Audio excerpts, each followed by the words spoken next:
Hello and welcome to the Authentic Joe Show. I am Jolena Johnson, your host, and it's called Authentic Joe because Joe is my first name, and Joe means light, and Lena means love. So I want to welcome you to the show tonight. I'm so excited. My production team said, "Oh, Jolena, you have to do something that's a little bit more lively and not so serious." And I said, "Well, I'm pretty serious." And they're like, "I know, but you know how to have fun." So tonight, I wanted to talk about something that was near and dear to my heart, and the title of tonight's show is Who's the Best Fraternity?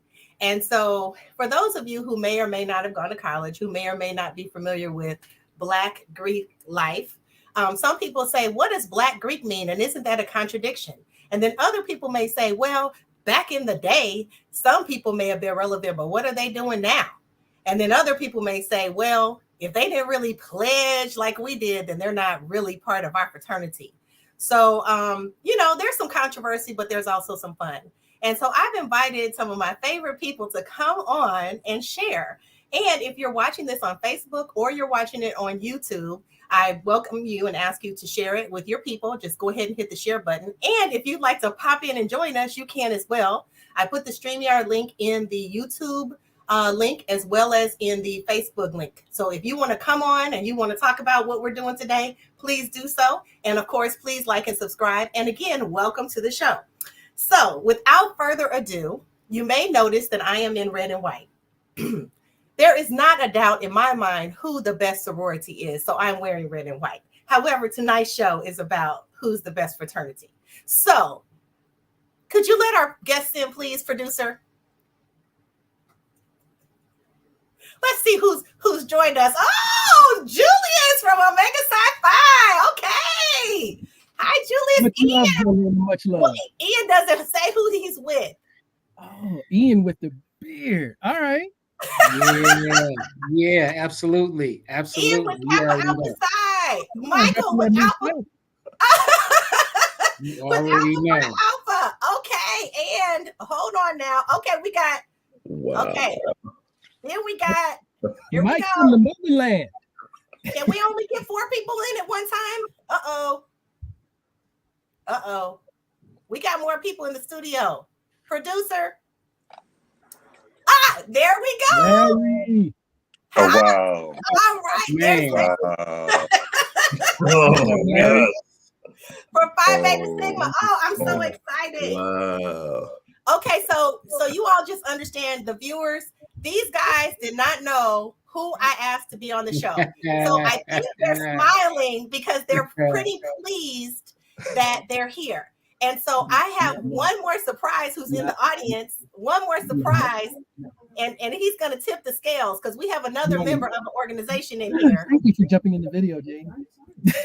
Okay, let's see. Steve Darby. What? Big brother Darby-Q. What's up, fellas? What's up, Oh, what? Stevie D. What's up? Oh, man. Oh, man. What's up, Larry? What's Good. up, Mike? Oh, Big wow. Stevie's in the house. This is, Jolena, this is something else. Wow. Yeah, it is. Well, first of all, I want to say thank you because except for one person who will remain nameless, everybody wrote right back to me and said, "Yes, I'll do it." And then he came back and said, "Oh yeah, I'll do it. I forgot about your message." So anyway, no, I just know. Let me tell you all my first fraternity story at Mizzou. We all went to the University of Missouri Columbia. I graduated in December of '92, and these fellas were there during that time, some before, during, after. And so I was on campus trying to call my just broke up boyfriend at the time. He was a freshman and he went to Central Missouri State, and I was in Columbia. And right before he left for school, he broke up with me. He's like, we can't date while we're in college. So my heart was broken. So I was on the payphone and I tried to call him, and he didn't have a phone in his dorm. So I'm waiting. And then this guy says, "Hey, Denise." And I turn around and he said, "Oh, you're not Denise. Well, I'm Mark French." And I said, "Hi, Mark. I'm Jolena." And he said, "Well, it's nice to meet you." And then he left and he went up the elevator, and I'm still holding on for this boy who's not coming to the phone. And then he comes down with this guy, and he introduces me to the guy, and he says, Jolena, this is Michael, my fraternity brother. And I say, hi, Michael. And then he says, hi, Jolena. So then a few days later, I'm in my dorm room minding my own clean color business with some of my girlfriends, and our room door is open. School hasn't started. So Michael comes by. He was passing by. He came back and said, hi, Jolena. And I said, hi. And how did he say it? Did he have an African accent when he hit it? Hi, Jolena. And I said, hi. And all of my friends were like, who's that? And then he said, this is my line brother, Orlando. Shout out to Orlando. And then he said hi to Orlando. And that was my first introduction to Greek life at Mizzou.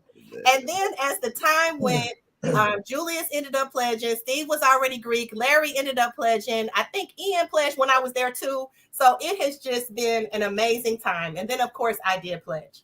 So a couple of different things. We're not going to do a show about who's the best sorority. We're not going to do that.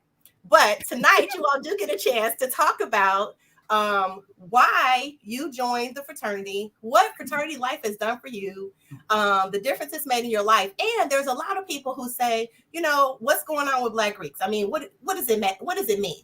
So I'm going to give deference to Michael only because Alpha Phi Alpha was the first Black fraternity, and let him talk a little bit, and then we'll go from there. So Michael, so tell us why you chose Alpha Phi Alpha, and just tell us that part first. Hey, Jolena, thank you very much. But I gotta say, before I even do that, it's a real pleasure being on with these guys. I haven't seen some of these guys, probably over 20 years.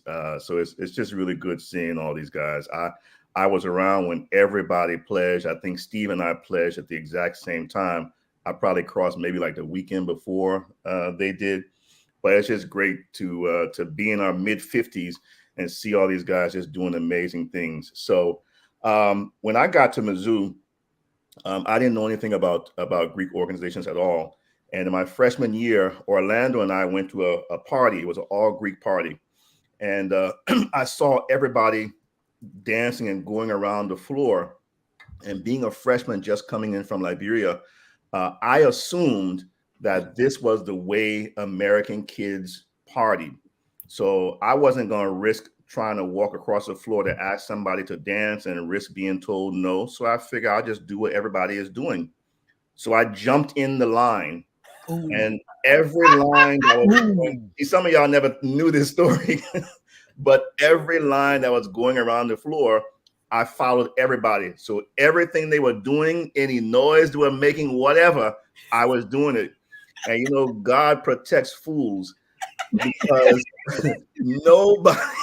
nobody said a word to me, and I had a good time. So I get home the next day. I'm talking to my mother, who was American, and she asked me what I did the last night. I told her, and there's silence on the phone. And finally, she said, "Baby, don't do that again."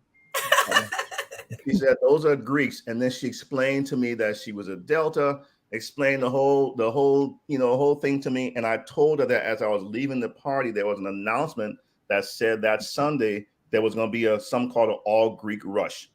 So my mom encouraged me to go. I went, and I was just blown away. And so from that experience, I started just doing my own research. Orlando and myself and a few other guys, we started going to the library and just doing our own research, and that's really how I decided. And the brothers at Mizzou actually rejected me my first time around. The second time around, I wrote those fools a 3-page double-spaced letter. Y'all gonna pledge me, and so that's how I got in. But I end with, again, it's good to see you guys. Ian, I follow you on LinkedIn. I see all the great stuff you're doing in the education space. Julius, I follow you as well, you and your wife. Steve, it's damn good to see you, man. It really is good to see you. Likewise. It's been too long. Larry's great to see you, man. It's been too long. That's all I gotta say. It's just good to see these brothers. Thank you so much, Michael. That was a great story. I didn't know you were rejected the first time, so I'm glad to hear that 3-page letter worked back then. I don't know if it would work now, but it worked back then. Okay, so for those who don't know, who's the second Black Greek fraternity to be established? Who would that be after Alpha Phi Alpha? Well, if you're talking about who actually was founded first at Mizzou, then that reshuffles the order. True that. So, howsoever, if we're talking nationally, then would it be Kappa Alpha Psi next? Yeah, it would. Because Omegas are my 1911 brothers, but they're just a few months after us. All right. So Ian, tell us, why did you decide to choose Kappa Alpha Psi? And when did you go over? Yeah. First, I do want to just salute my brothers, especially at a time when Black male life is at a premium and so dispensable. It's definitely good to see you all as time has evolved. So, just grateful to be in your space first. Likewise. Yeah, that's real. So for me, it was family. I come from a family of college graduates, and the men in my family were Kappas, and so that's how the foundation was first laid. I think that that was what I knew, and then when I came in, so I pledged in fall '88, so that was my first sophomore semester, and so it was 4 of us. Myself, Michael Walton, Todd Brown, and Lawrence Bowen. And so it was really a family thing. And then when I got up there, that was just some cool dudes who were Kappas. Maurice Adair was my guy. Larry Saunders. Fresh air. Yeah.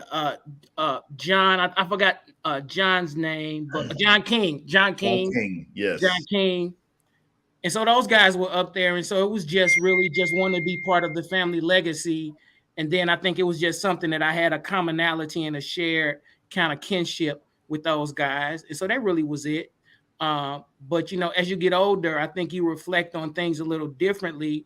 And I think, just understanding the importance of brotherhood, period, I think is just so important. And then just understanding some of the leadership that you were able to develop as a result of being involved in, in these kinds of orgs. That's wonderful. That's a great answer, Ian. Thank you. So family and community and influence, those are good key words. Okay. So for those of us who may or may not be familiar with Black Greek life, we are talking about fraternities, and we have representatives from each fraternity, and each one happens to be from University of Missouri Columbia. We all went to college together, and these guys had no idea they were going to appear on the show. They just answered the call, and here they are. So the next fraternity would be Omega Psi Phi, and we do have 2 representatives from the organization on. So I'm going to ask Steve, since he went first, to tell us why he joined, and then Julius, I'm going to ask you a different question, if that's okay. You didn't have to ask. Right. I was going to defer to Steve anyway, my big brother, right? All right. You're dating me, Julius. Thanks for having me on, Jolene. I appreciate it. It's good seeing all you brothers out there, man. Gosh, we have countless memories together, even though we all are in different organizations, aside from Julius, me being frat. But the life at Mizzou, man, I wouldn't change a thing. It was just incredible. Yeah. And Ian, real quick, when talking about some of those other brothers, we used to hang with everybody. We were always friends first. Yep. And all those dudes were good dudes. I remember Ken, who was an alpha. And I came across Ken somewhere long ago, but it's just good to see people still stay connected. So as for me personally, I didn't find out later till I actually had members of my family actually part of the Greek-led organization. So found out I had older cousins. I come from a family of my mother has 12 brothers and sisters. So we very large family. And I was one of the younger first cousins. So I had a slew of older first cousins. I mean, my brother's 9 years older than me, who actually is a Kappa, but he didn't pledge till many years after me. But I had cousins that were Alphas. I found out that my dad's father, whom I did not know, was a member of Phi Beta Sigma. So for me personally, my parents had lots of friends who were Kappas and Qs and such. In their social circle, those were people that I just actually saw a lot, be it that they were in the police force or teachers and such like that. So life goes on, you move forward, and you find yourself in a situation in college, and you start meeting people on campus. And at the time, some of the people that I met, I knew some people that were Kappas, I knew some people that were Qs, and my line brother, my ace, Melvin Ballinger, my boy. I remember one day we were in our dorm room. We were freshmen, and we were talking about, we were gonna pledge and so on and so forth. And it's funny, y'all know who Daryl Wallace is, and I used to cut Daryl's hair. And me and Mel, we were in there, hooting and hollering and everything, practicing our steps for when that day came. Daryl's outside knocking on the door. So, all of a sudden it was like, straighten up and fly right, because last thing you wanted to do was get caught, doing something. And then they know you want to pledge, and, we know how that possibly could turn out. But yes, sir. Lo and behold, I think it was my second year. My freshman year, I was fall 87. That's when we pledged. And, great experience. I wish I could change my grades back then. But it was all part of the learning curve. And so for me, it's just a great experience. I love the brothers. Had a chance to go back for our 50th year reunion back in April. That was fantastic. Your chapter reunion at Mizzou. Yeah, Epsilon Delta. Yeah, I saw Julius. I hadn't seen Julius in a long time. Met a lot of brothers that I, had always heard about, never met. So it was a great experience. So love the fan, love the brothers. Okay, thank you, Steve. I appreciate that. And for those of you who may or may not know, because you don't know me necessarily, when I graduated from Mizzou, I actually went out to LA to visit. And Steve had moved there, and Chris had moved there, and then they were like, "You should move here," and I did. I mean, that's how we go. And then a whole bunch of other people moved. So leading up to Julius's question, I want to say that some of us have a rich tradition of Greek in our lives. And for me personally, the man who raised me is an Omega, and he is getting ready to celebrate his 60th anniversary, I think, this year. And my aunt, actually, which I didn't know till later, she's an AKA, but that organization wasn't for me. And Julius and we actually met before college, because we were in a program called Inroads. And so we met. Too. Yeah. Yes. And so, yes, that's true. Ian was in it too, but you and I were in the same class. And Julius ended up marrying my line sister. And so before I wanted to be when I wanted to be a Delta, I talked to my dad, and I said, "Well, Dad, can you help me with some dollars? Because it costs money to pledge, right?" And back then it was a lot. Now it's really a lot. And so then he said, "Well, Joe, being a member of a Black Greek organization is a lifetime commitment." And I said, "Okay, Dad, are you gonna give me some money?" He did give me a small check, but I take his words to heart. And some of us continue with Greek life. Unlike white sororities, who often stop at undergrad, sororities and fraternities, they stop at undergrad. Our organizations continue, and we have alumni or alumni chapters, however you pronounce it. And so I know that Julius and I share a rich history because our fathers were fraternity brothers together. So I would like to give you a chance to tell us what legacy means in terms of your choice in being an Omega. Julius, that's your question. There was no choice. Quite honestly, I was kind of born into this by association, just everybody around me. My father pledged at Lincoln University, Eta Sig, and was part of OSIG in the St. Louis wide chapter.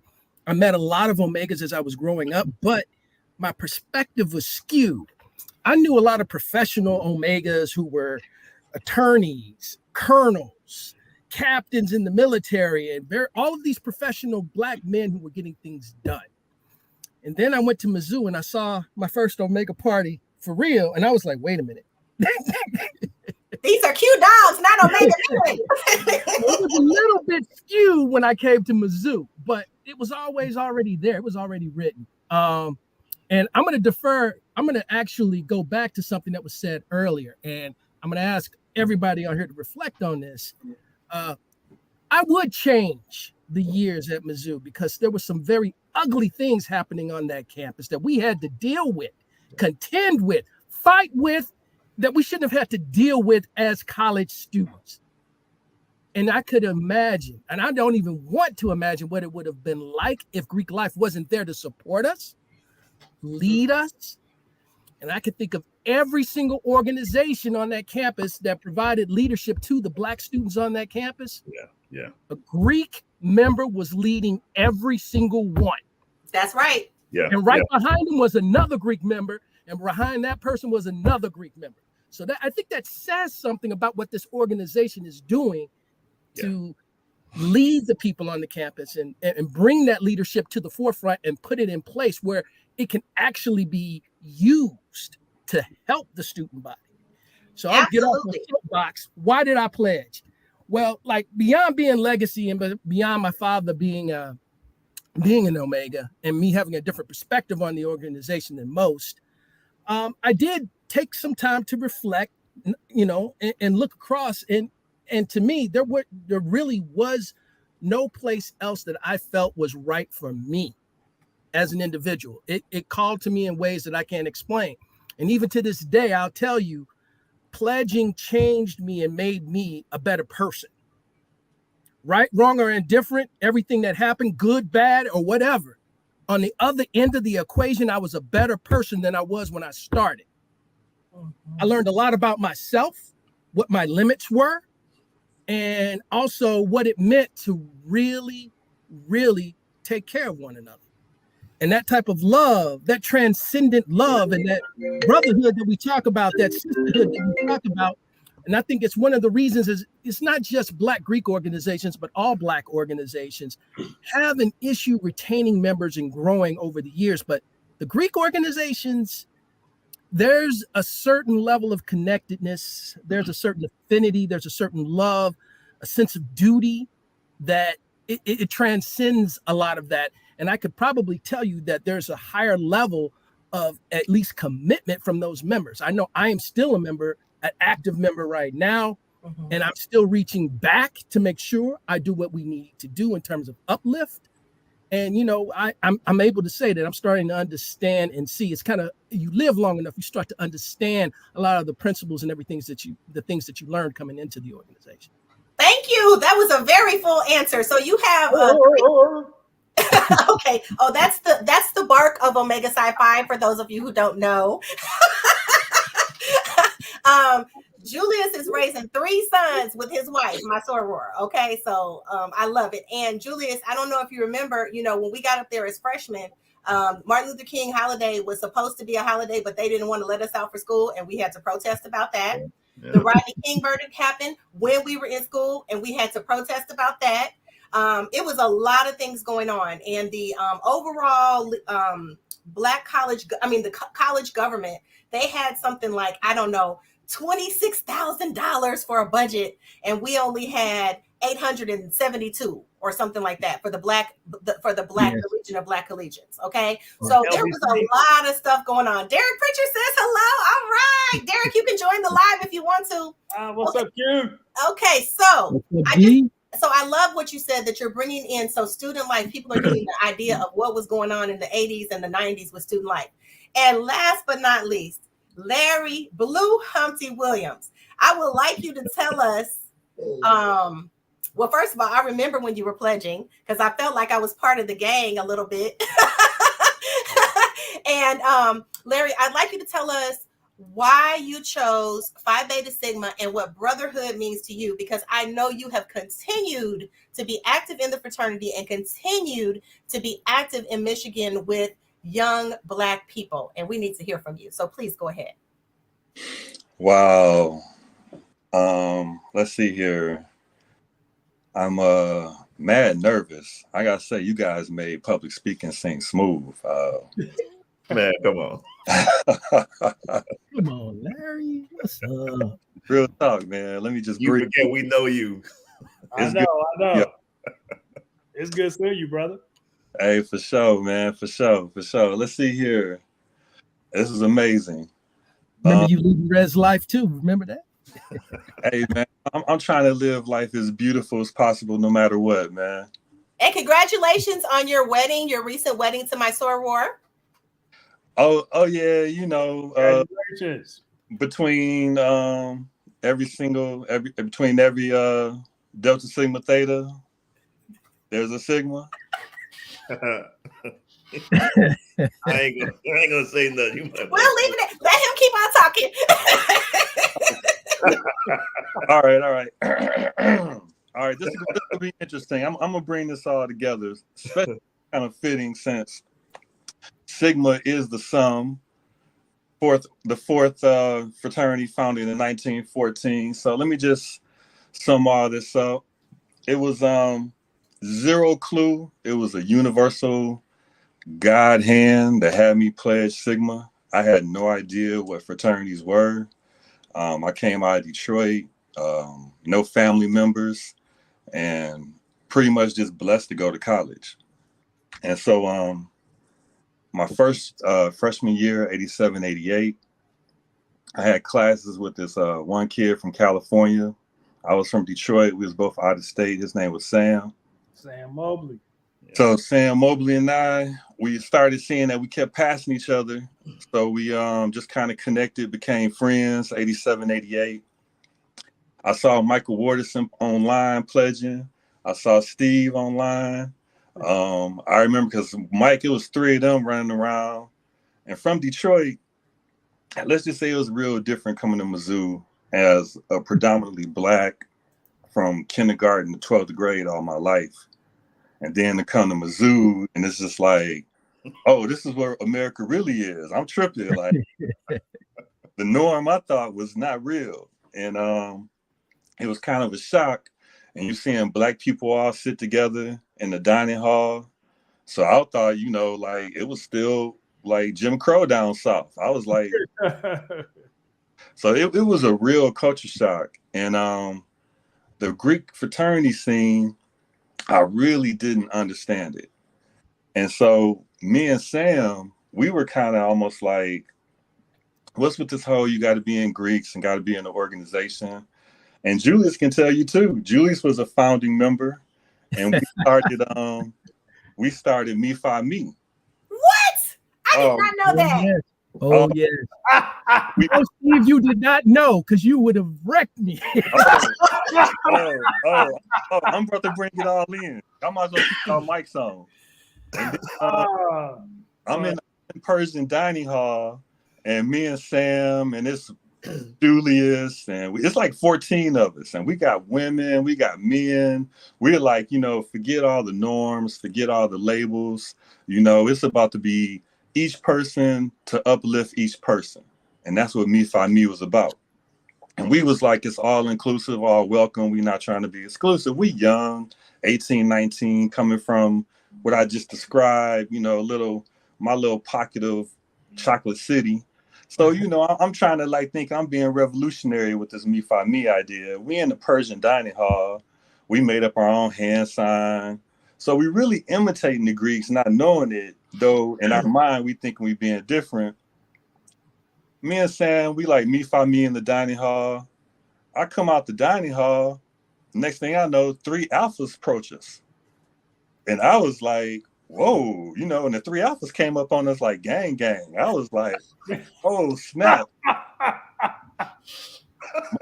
Michael Wotorson and 2 other alphas come up on me. It was me. Yo, they was like, yo, what you trying to do with that Me Phi Me? Oh God. Mike's like, wasn't me. I am crying over here. Oh my God. I'm glad I'm last. I'm glad. Let me go ahead and sum it all up. That's funny. And so Mike come up and all step to us, and me and Sam like, yo, bro, chill out. What's going on? We don't even know anything about y'all. We're not even copying y'all. What are you talking about? But I was trying to play it cool because on the inside, man, my knees was buckling. I was like, we about to get our ass. I'm sorry, we about to get our butt. Oh wow. Sam was a black belt. He knew he was gonna get his in before he. Oh yeah, he'd have taken me out right quick. Like, oh, Sam's a black belt in Taekwondo. I'm vice president in Taekwondo. Me and Julius, we up in there doing training. We 2-3 times a week. We in there kicking people in the butt. But I really was just like, whoa. And so I was like, Oh, that's it. Oh, there we go. There we go. Okay, so Larry, tell us about this picture. All right, so this picture is me and Sam, and this is really the height of me, Phi Me. And then that's Rob the Gear. I was the black guy. Rob was the Mexican guy. We were the only like people of color in our dorm, along with my roommate, this African brother from Nigeria. So Sam lived in another dorm, but like I said, he was in a couple of classes with me. So we call ourselves just being our own little hookup. Our colors was black and silver. So you see, got the black and silver on the Me Phi Me. We was going into parties, you know, doing kind of like costume dressing things. I can't even explain it. Looking at this picture, I'm just like, what were we thinking? But Well, you know, it's funny. It's funny because at that time, right before I got to college, you know, School Days was out, and so School Days, that was silver and black. One of the fraternities. Oh yeah, the G5G. So that probably influenced you. You know what's crazy? No, real talk. We were sucker. Rob is from Oakland, San Diego, Okay. Oakland, and they are Raiders fans. I didn't know that at the time. They snuck that up. Yes. But anyway, so I was like, after Michael Wotorson's incident, I was like, I'm never pledging Alpha.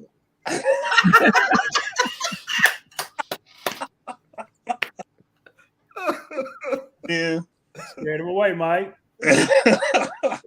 Damn. And Julius, so this is like now 89, 90. And we've been friends about 2 years, and we about a good year and a half strong in this Me Phi Me thing. And Julius, he got the heads up because, you know, his dad and he's a legacy. And Julius was like, yo, it's spring 90. I don't know all the details, but if we go do anything, we go do it now. And I was like, I'm not even interested. I'm Me Phi Me all the way. What are you talking about? But I was kind of open. We were all friends. So I was like, all right, let me check out some organizations. So I go to the Kappa Smoker. Ian is the president. Ian is in there leading the informational meeting.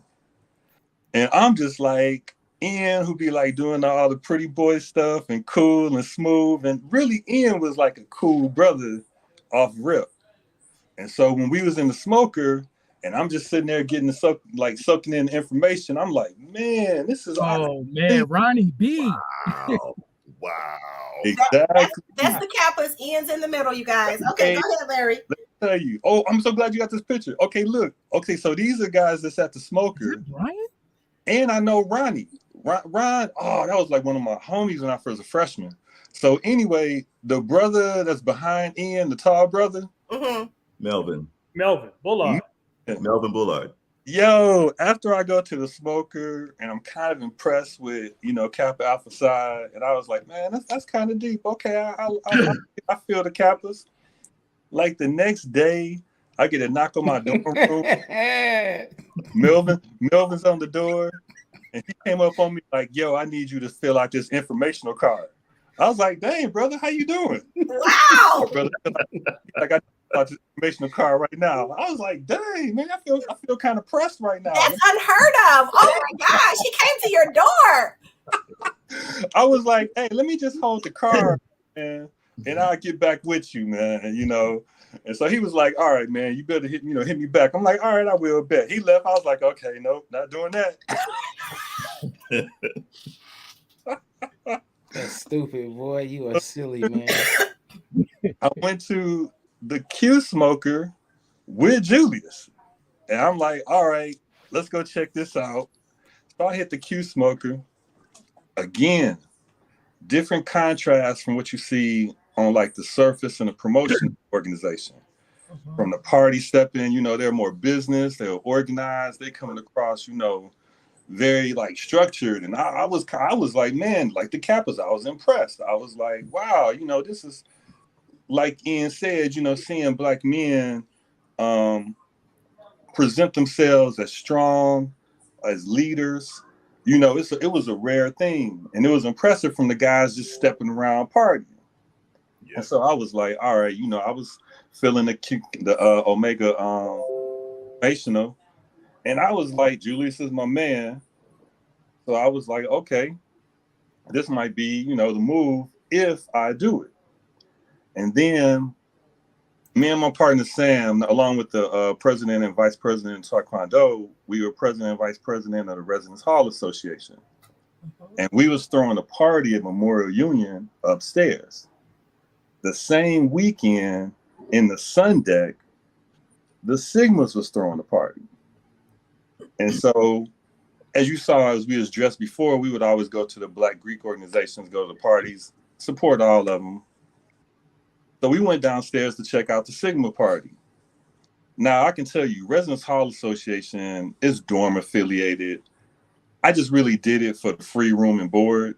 That was smart. I didn't know that could be done, so that was very smart. Oh, yeah, yeah. Were we all RAs? Not me. Yeah. Guess what? Yeah. You don't have the responsibility of the RAs.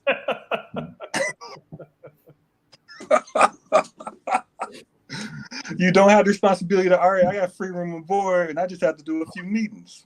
Right. Oh, come on, Larry. Y'all did do some good things. With okay, keep on with the story. We got to keep going here. Okay. Hey, to your point, though, me and Sam brought BET to the campus TV channels. But anyway. You still feel good about that? That was BET back in the day. It didn't stand up, but back then. Anyway. Before Viacom. So anyway, young people are gonna watch this and say, "Boy, look at these old people reminiscing." Isn't that funny? But hopefully they'll learn something when they listen to. Go ahead, Larry. Okay, so to sum it up, I go to the Sigma party. I'm like, man, we got more people at the RHA party than we do at the Sigma party. I was like, man, this is woo. But Victor Edit. Oh God. I met Victor, and this brother was an impressive brother. And so Victor Eddy invited me to come to the informational. And Sam was already like down to go. So me and Sam was at the RHA. We went down to the Sigma party. Victor came up to our party. We chopped it up. The informational was at the Black Culture Center, when it used to be the house in the parking lot. Yep. I missed that. Went to the Black Culture Center, and unlike the Kappas and the Qs, where it was like in a classroom or memorial or a reserve room, and it was very structured and very businesslike, the Sigmas was like almost like kicking it with your homies in the house. And I saw more Sigmas at that Sigma smoker than I had probably seen ever the whole time I was at Missouri. I was like, what is this? Yeah, I didn't know y'all was this deep. And the next thing I know, we left that smoker, and Sam said, we pledge in Sigma. Wow. And that's how I became Phi Beta Sigma. Well, we want to say shout out to Victor, because Victor was the first Sigma I met. I had heard about Victor because he was an Olympian. He was actually in the Olympics. There was a whole group of African students, Nigerian students, and they had won all types of awards. And he was the first one. And Dion, your sorority sister, Zeta Phi Beta, said, that's Victor. And I went to talk to him, and then the rest is history. So anyway, that's it. That's the rest. That's all the history we're going to talk about. Okay. Cool down. All right. Not fair. Okay. So, I want to thank all of y'all, because all of y'all played a part in me becoming Sigma. So much love and thank you. That's awesome. That is awesome. I love it because your perspectives are so different, and you all brought different aspects of Black male life and influence and things like that. And I really love it. Julius, I was told to ask you, do you remember being the first Black Obama? I have no idea what that means. I wouldn't I wouldn't take it that far. No, but I do. Wow. Everybody's Yes, Larry and Julius. Oh my gosh! And is that Tamara? Isn't that her That's name? Tamara. Yes. Yep. That's Yeah. Tam. Everybody's Greek in this photo too. Oh There you my go. gosh! Tell us about this picture. This is when, if I'm correct, we were running for LBC president, and this was our slate. Okay. Okay, I love it. What Wow. year was that? That was in the Memorial Union, if I'm correct. No, what year? Oh, ooh, Oh, I want to say we 91, 92. Okay. yeah. Yeah, that's wonderful. Okay, so you know my producer. Yes, and I was the candidate for Homecoming King as well. Oh, that's And fantastic. your boy was 1988 homecoming king for Yes, LBC. congratulations. Oh my gosh. And you know, that was a rarity because Mizzou is very old and we just don't have you all. If anybody is watching, I want you to know this is an elite group. There weren't many of us. When I got to campus, it was less than 1,000 Black students out of 25,000 students. And that included undergrad, grad, law students, medical students, everything. And so I actually got involved with LBC, the Legion of Black Collegians, because Michael took me to a meeting and somehow I started organizing. And Steve, you were the Mr. LBC. Yes. The LBC King, and we learned that you knew how to play the piano and just all kinds of things. So it was really a rich experience. Okay, well, I love it. Okay, so I can't even believe we're almost 45 minutes in. So I have another question. Can you tell us what being in your organization has meant to you in your life as a grown adult male? And I don't want you to take too long because I want everybody to get a chance to talk. But you can choose to go first, whoever wants to go first. But what has being in this organization? I mean, Julius kind of already gave us his interpretation and what it has done for him. But would anyone else like to talk about that? What has being in your organization done in terms of you as a man? I'll go first. I'll go really, really quick. I think I came to Greek life with a healthy degree of self-confidence anyway, just from the way I was raised. But being a member of this organization has meant sort of a personal affirmation for me because it's placed me in circles throughout my professional life where I've been around other professional and educated men who were similarly confident, back straight, head up. And that mirroring opportunity, if you will, has just been a really, really good and positive affirmation for me. So I've enjoyed that throughout my professional life, throughout my grown life. Thank you. Thank you, Michael. Anyone else? I could say, just being a member of Omega Psi Phi, our cardinal principles: manhood, scholarship, perseverance, and uplift. You know, sometimes, life is hard. We've gone through a pandemic. We've actually dealt with so many things that we didn't know how we would get to the next day sometimes. Mm-hmm. Perseverance personally means something to me because sometimes when you really are dealing with tough situations and you really feel like maybe there is no way out or what's around that corner, and when you can really find that inner strength you did not know you had, and to know that when you have people rallying behind you, that's just that much more strength that propels you forward. And that's something that I think of constantly. Those cardinal principles really, resonate within me personally. And so I feel very fortunate that, I'm a member of this organization and that it taught me something and it is very much instilled in me. So thank you. Thank you. Larry or Ian, would you like to say anything? And Ian, you're on mute, by the way.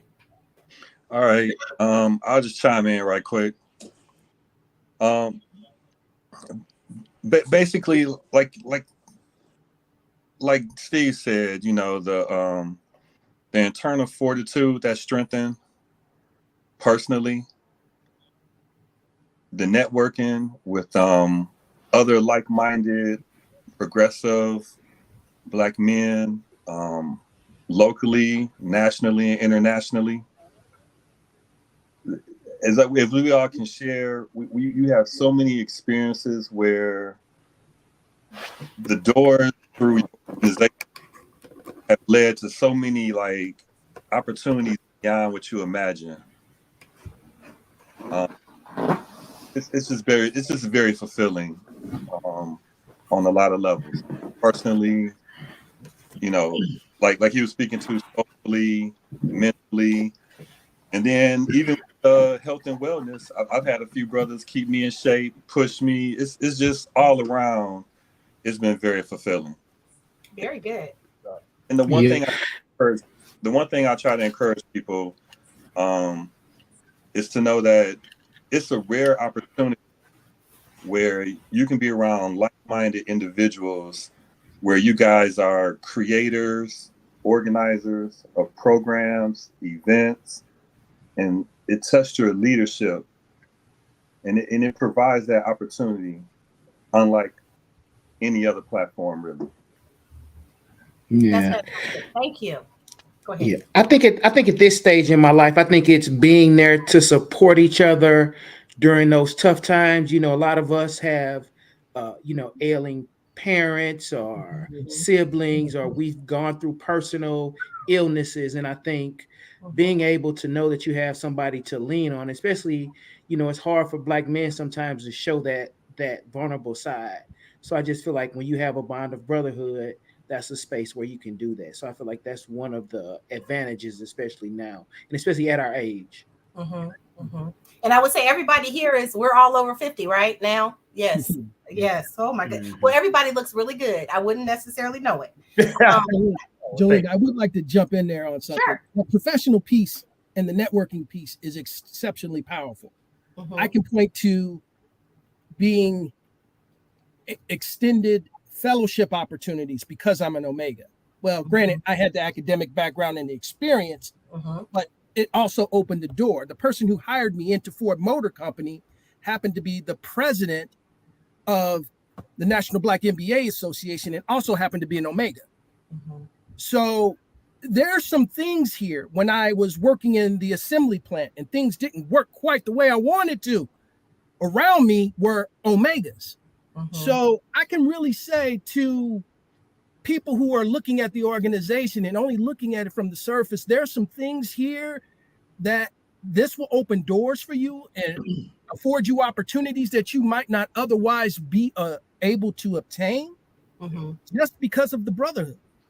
And even beyond that, I've been able to see, we talk about we're going to give back and what we're supposed to do. Now, as an older Omega, I'm the person who's reaching back and doing a little bit more of that pulling. And I'm able to help some of these young brothers. And I'm also seeing what it means to really be about scholarship and supporting young Black men going to school as my organization. And as I have 3 boys, 2 of which who've had several scholarships, which were supported by nothing other than the Black Greek organizations, both fraternities and sororities. And truth of the matter is, Ian, you'll like this. My middle son was part of the Kappa League, and some of the things that he was afforded through that organization, through that one opportunity, were quite amazing. So the Kappa League is an organization for, is it middle school or high school boys? Yes, it's a kind of a developmental program for young boys in high school as they're moving on towards college. And all of the organizations have it, right? We have the Sigma Squires, and we have what else? Is it do the Omegas have one still or not really? Sigma Betas. Sigma Betas? Okay. Sigma Betas. Sigma Squires is something else. Sorry. I know the Omegas here do have something similar to that, but they are focused more on kids at risk, kids who are really falling through the cracks to reach them, to bring them back into the fold and let them realize they have a future. It wasn't actually the way that organization was set up here. It was looking for specifically challenged kids, and that was not necessarily a good fit for where my boys were. Gotcha. Okay, so if anybody doesn't know, I am talking to members of the Black Greek organizations, the Black fraternities, and I do need to acknowledge there is one more Black fraternity, and it is the IOTAs.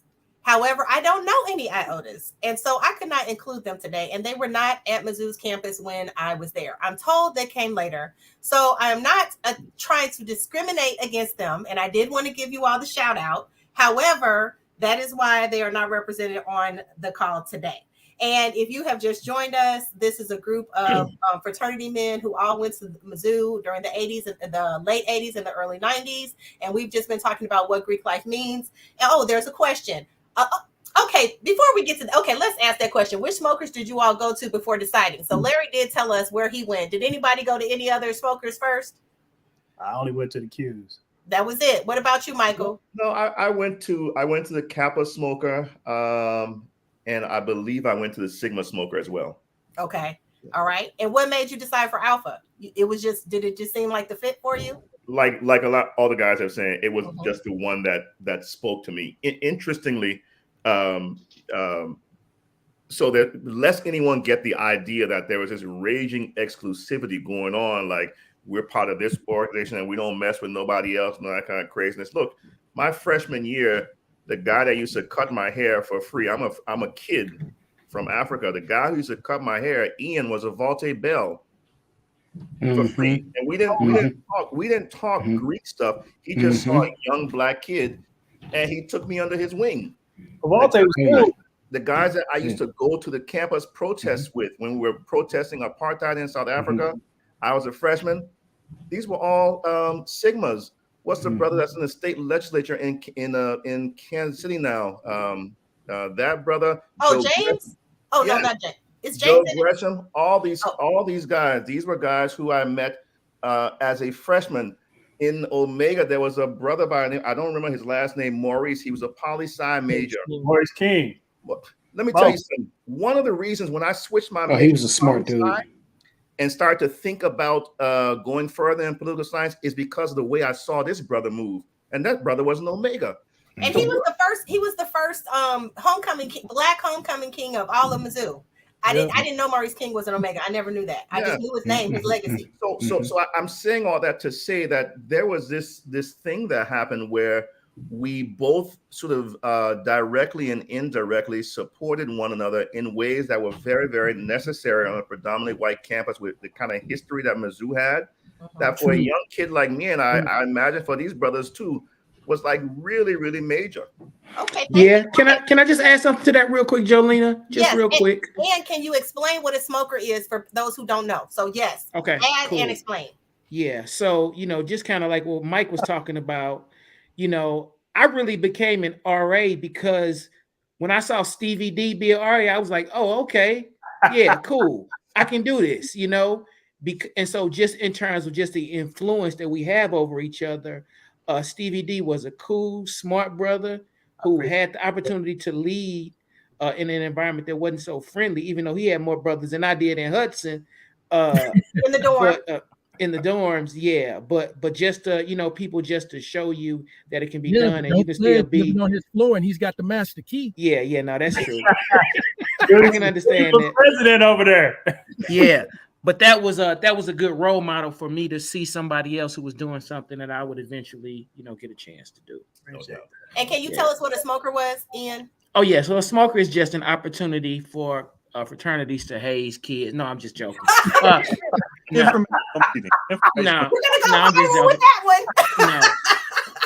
No, a smoker is just an invitation to for individuals interested in your organization to just check it out, to see what your values and principles and goals and stuff are, and to meet other potential candidates.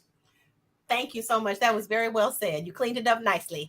Yeah. Okay, so I have two more questions. Okay, so everybody doesn't have to answer each question, but I'm gonna tell you what they are, and then you can choose which one.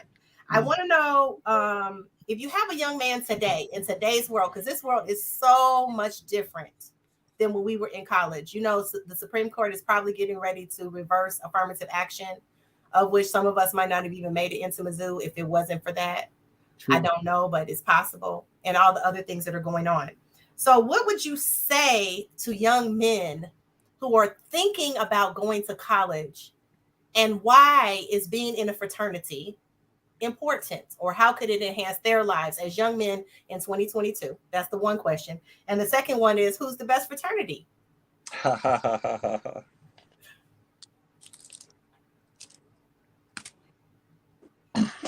All right, I'll jump in. So back to what I was saying before, understanding that it's going to open doors that would otherwise be closed. And in order to put your best foot forward, and I'm going to say it this way, the Black Greek organizations are going to begin before you even arrive on campus. Yeah. If you do not have enough money for school, apply. Even if you don't have the requisite GPA, apply. Even if you don't have the required number of service hours, apply. It will open doors, and you never know what it may present. Very good. Thank you. And as Julius said earlier, there are a lot of Black Greek organizations who have scholarship money, and they are just looking to give scholarships to young Black kids. And that is in your local area. You can look them up on the internet. So if you put in any of the organizations and look them up, they usually have something on their page and it'll say scholarships. And our organization is always trying to give away money because we do community service. Okay, who's next? Who wants to go? I'll go very quickly. Listen, Omega Psi Phi members often say friendship is essential to the soul.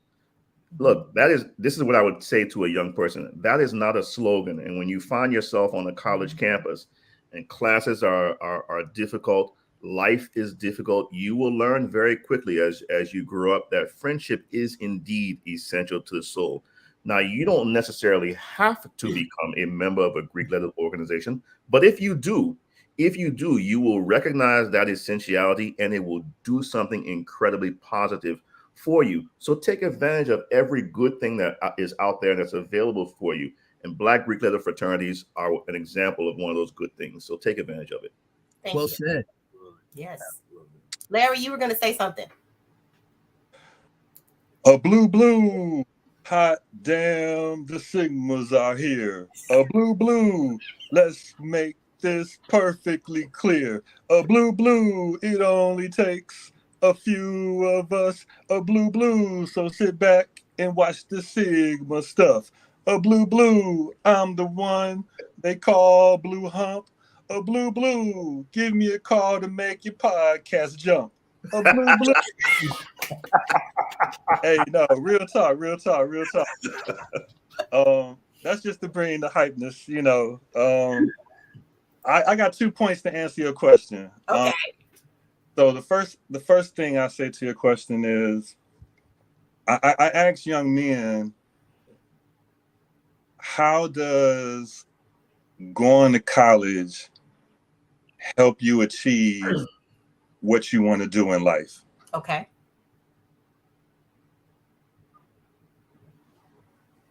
And then your second point as to why join the organization, I guess I'll repeat it again. I say it like this.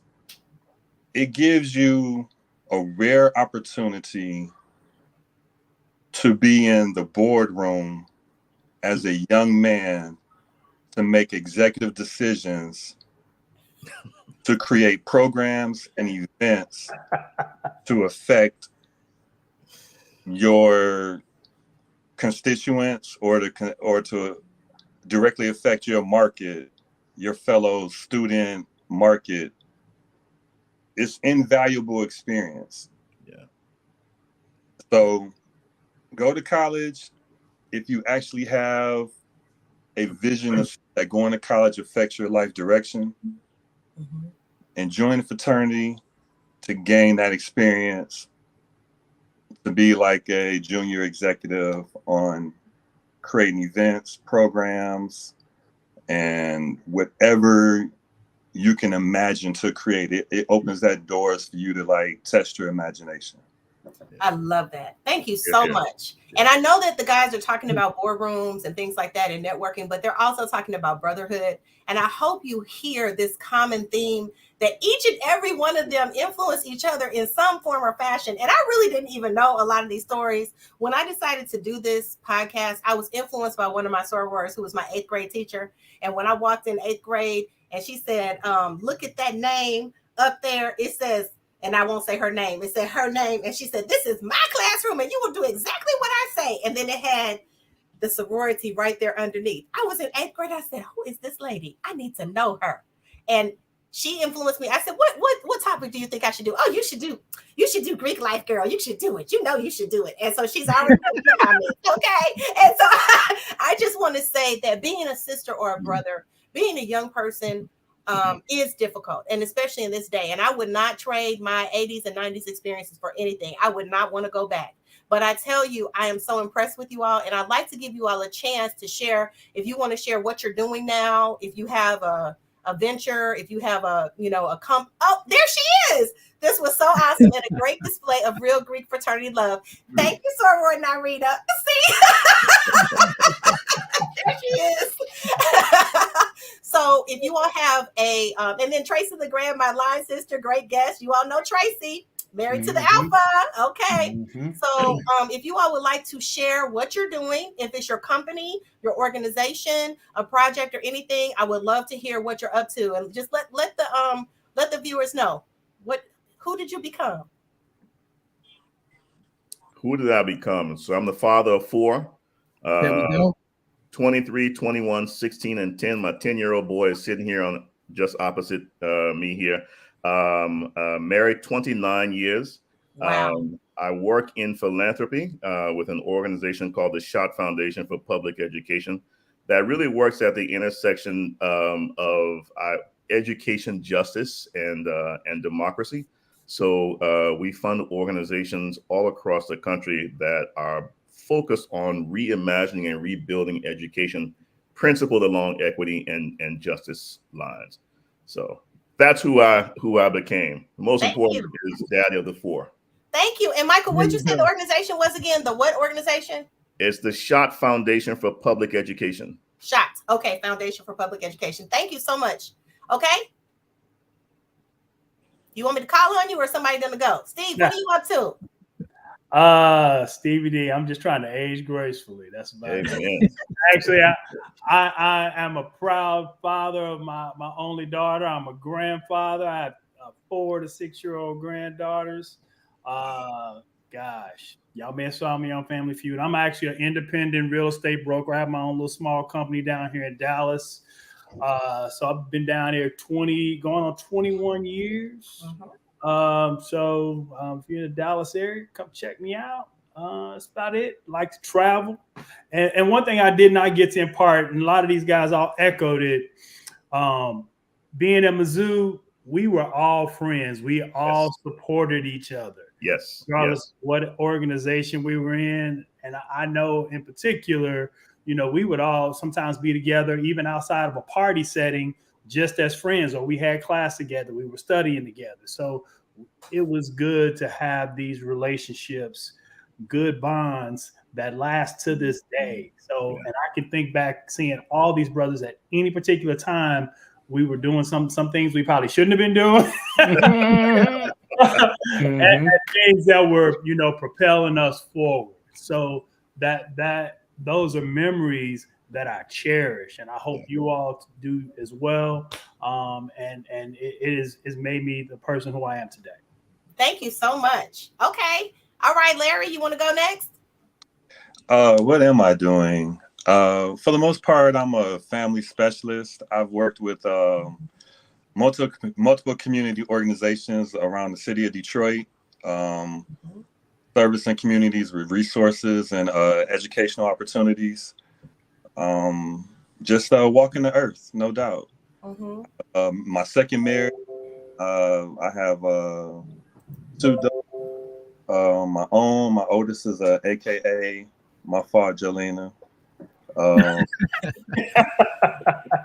Let's see. I have multiple marathons. Other intended children in the heart that they call me dad, and I try to answer the call every time it's made. I love it. Thank you, Julius. Hey, before I jump in, I got to do this for Larry. We can't hear it. Oh, I was I didn't know that the audio. Julius. That might have been God. Just let that go. Okay, we do have something for you at the end, so let's keep going. Okay, go ahead, Julius. That digital underground Humpty dance was your track. Okay. Oh yeah, we can't be playing that anyway. It sure was. Yes, it was. So, proud, very proud father of 3 young men. One who is moved on to work at ESPN. Another one who's overseas right now, going to school. He's exceptionally proud of him at Michigan State. And another one in junior high, trying to figure out where he's going to go. So the pride that I have is in these young men, and what's going to be in the world for them.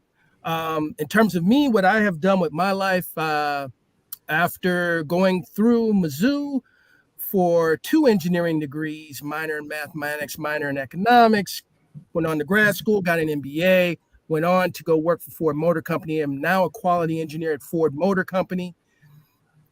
And I can't say that I'm disappointed in the way things have turned out. I've been definitely prepared me for anything and everything I would, run into in terms of everything that's happened. And Ian, by the way, I do remember those NSBE days when all of the Black students got together and studied. Absolutely right. That's right. Didn't matter what Greek organization we got around that table. We cracked those books. The National Society of Black Engineers. And you've been at Ford for what? Almost 30 years? Yeah, it's been there. It's been there for a minute. Yeah. And married for how many years now? Well, about the same amount of time. Because exactly. I got to job.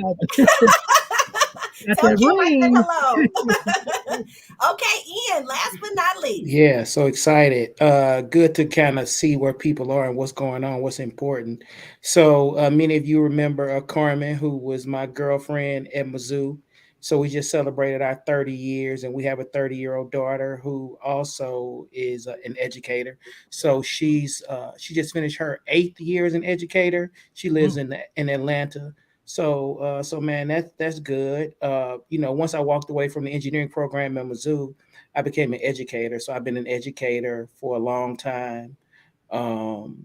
Writing books. Yeah, I got a book coming out. I think I was in U City, assistant soup at U City for 5 years. And I was in assistant soup. And so that was interesting because you don't see that many Black men in the academic parts of school districts. And so that's really why I want to do that, because you see us in HR, you see us in operations, you see us in maybe DEI, but you don't necessarily see us in the academic stuff. So I want to do that. And then, so for the last, I guess, year and 4 months, I've been a full-time edupreneur, just a hustler. And I do have a book coming out. Yeah, U-Time, Miss Bradford, U-Time. She was U-Time before she was U-Time, but yes, you were her boss. I can appreciate my time in U City. So that's the book. Oh, okay. And I will just give my girl a shout out. She was a book coach for me and a ghostwriter, so she helped me with my momentum getting this book off. And so and I want to just publicly thank Jolina, who is an expert and a boss at what she does. And so I just want to honor and respect all of the support that you gave me to get this off. That so means a lot. Link on that book, Ian. Link. So December 3rd, we will have the formal kind of countdown starting in 2 days, November 3rd. And the formal book launch is December 3rd. So awesome. Good stuff, bro. That's good stuff. Yeah, man. So I'm excited. That is wonderful. I'm so proud of you, Ian, and thank you for what you said. Jolina, this brother is being a little modest, so I'm gonna blow his horn for him. Okay. Let me just tell you and your audience, Ian, Dr. Buchanan is a highly, highly sought after professional coach for educational leaders, particularly at the superintendent level and higher. Yep. This brother is helping to develop the next generation of school district leaders all across this country, primarily folks of color, but he's radically changing the way the educational enterprise operates just by virtue of the kind of experience he has and the way he's helping folks to move ahead. So I just got to shout you out, brother. Respect, man. I appreciate that, man. I need to record that, man. Yeah, I got to say that. Don't worry, you can watch it over and over. But But Brother Wotorson, you already know how much I respect you and how much you kind of led the way, man, for us, man. We, at Mizzou, it was cool to be you could be a scholar, you could be cool, you could do everything you needed to do, man, and you led that. Appreciate it, bro. Appreciate it. Man. Yeah. Okay, so. Oh yeah. Oh, there's Michael. Back in the 90s, or was that the 80s? I love it. Okay, so as we're wrapping up, okay, so first, you guys, if you don't mind, I'm gonna put you in the room, but don't leave yet. If you have a minute, okay, don't leave the broadcast, okay. And we're going to so if you can put them in the room, and then we're gonna run a little video. We're gonna run this little video. My producer's gonna surprise me, okay. So go ahead, Chuck Deasy. Oh boy, this dude is crazy. Yeah, I don't know what it's gonna be. I know. I hope we get to see his Bobby Brown imitation again. I guess it's coming anytime. All right. Okay. I guess we're waiting for that. So before we go, this is what I'd like to say. Some final thoughts from me. This has been so heartwarming to literally call these guys and say, hey, would you mind coming on my show? And I told you all that I wanted to do content that meant something, that made a difference, and that was authentic and would make a difference in the lives of people watching. So I hope that you have gotten a chance to see the spirit of brotherhood, the spirit of camaraderie, and what a few men can do if given the opportunity. And so if you have the opportunity to lift up someone who's younger or older than you, your brother, your sister, a child, someone else's child, please do so. It's really important that people have support, and I hope this broadcast has shown it. So we're going to see this video, and then depending on what it is, I might come back. Okay, it's ready. Let's go.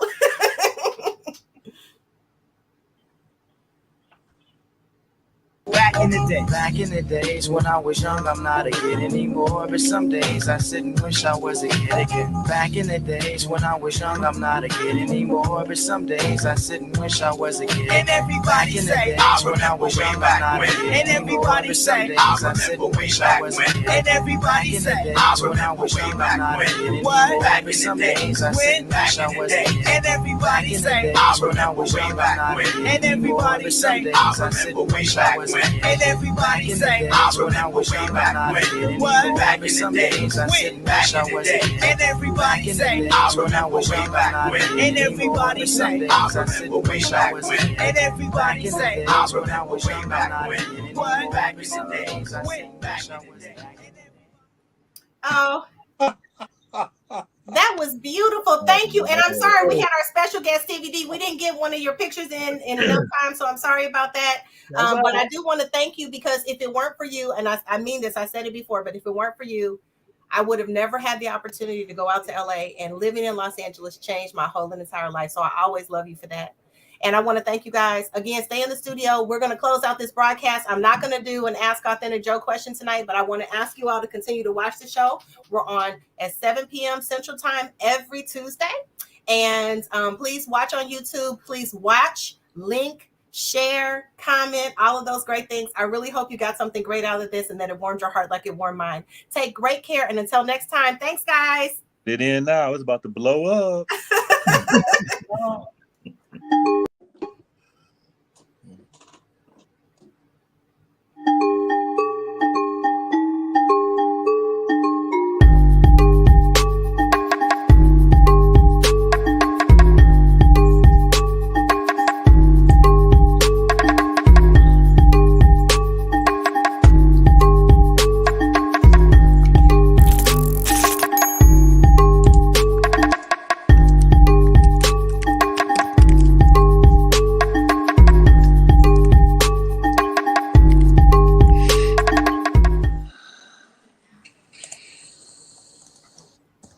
Bye-bye. Seeing all y'all.